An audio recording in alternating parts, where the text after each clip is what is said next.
Hello there people. So I'd like to break down the topic of SIM cards in this video for people that are traveling through Indonesia, because there are a few complex rules around it and this may affect you depending on how you're going to travel through Indonesia.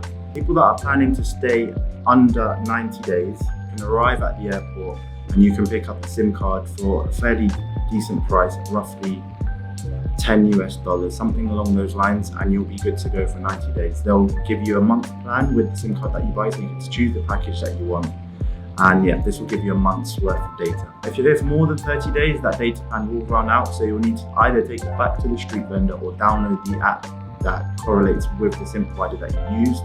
And then from there, you can top it up, choose how much data you want, and this will give you another month.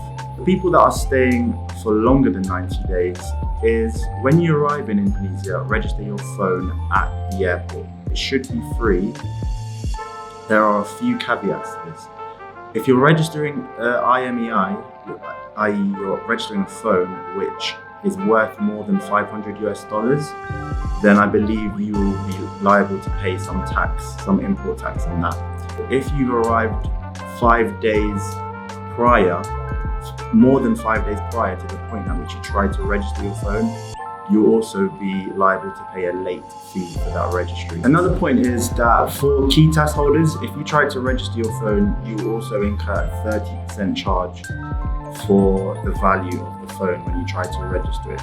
So with this in mind, there's a few ways that you can sidestep the registration, but this is definitely the most recommended way to get data in the country, because what this will do is essentially open up your phone to be able to use any provider in Indonesia without any blockers. So what will happen is after 90 days, your SIM will become inactive and you will not be able to use it anymore. Another thing that you can do is buy a phone in Indonesia. Indonesian phones are unlimited, of course, as they're within the country, and so there's no restrictions on them.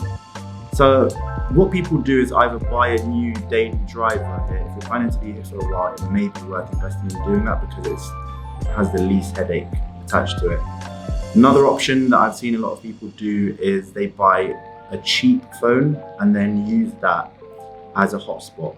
This works, but it's a bit of headache, so it just depends on what you prefer to do for yourself. Because you have a 90-day period on the SIM cards that you buy here, these are called tourist cards essentially, and they're registered with your passport. You take it to a street vendor, you'll get 90 days, and then the cards will die at the end of that. You can then re-register using your passport again, a new SIM card to yourself, and this will give you a further 90 days.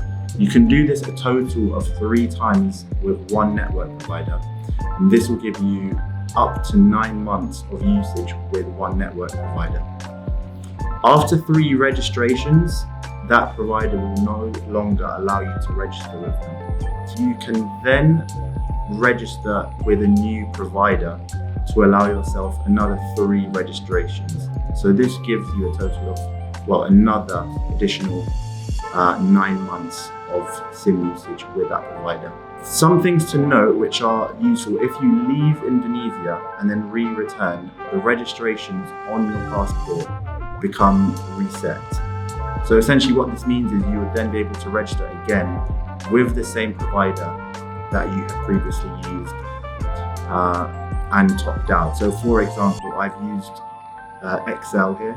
I've used it for 3 months, and then I leave Indonesia, come back, I'll then be able to reuse XL as a provider. Alright guys, I hope that video was helpful, and if it was, do consider subscribing to the channel. If you're coming through Indonesia, we do have some helpful resources which might guide you a little better in your travel. So check out the Instagram body link.